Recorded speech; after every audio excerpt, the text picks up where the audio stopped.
नाज़रीन, अवामी न्यूज़ में ख़बरनि जो सिलसिलो जारी है। इन वक्त असीं तव्हांखे खानपुर महर खां ख़बर ॾींदा हलूं त ॻोठ करीम बख्श मलिक मां 30 वरे जी शादीशुदा औरत मसमात हसीना मलिक मुबीना तौर अगवा थी वई है। औरत जे वारिसनि औरत जी मुबीना अगवा खिलाफ़ प्रेस क्लब खानपुर महर अॻियां एहतजाजी मुज़ाहिरो कयो वियो आहे। गबोल बिरादरी सां तालुक़ रखंदड़ बाअसर जवाबदार असांजे घर ते काह करे औरत खे हथियारनि जी ज़ोर ते अगवा करे विया आहिनि। मुतासिर ॻोठाण एहतजाज कंदे चयो त असीं मिसकीन आहियूं, जवाबदार बाअसर तंहिं करे पुलिस उन ख़िलाफ़ कार्रवाई करण लाइ तैयार न आहे। असांजी अगवा थियल औरत खे बाज़ाब कराए इंसाफ़ कयो वञे।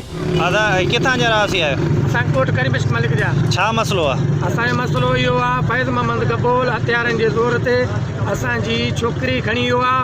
रोक रक़म 3 लाख हथियारनि जे ज़ोर ते जंहिं महिल निकिरी करे चोरी करे पोयूं असांजा घर जा ताला बंदि करे हथियारनि जी फेरिंग कंदे छोकिरी खणी वियो। अच्छा, छोकिरी जो नालो? मां यसीना।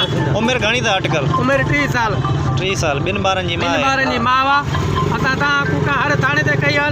जवाबदार जो नालो ॿुधायो? जवाबदार जो फैज़ मोहम्मद इम्तियाज़ ऐं ॿिया न मालूम। घणा आहिनि टोटल जवाबदार? 5। ठीक। मज़ीद खबरों और तफसीलात के लिए विजिट करें हमारी वेबसाइट www.awamiNewsHD.com।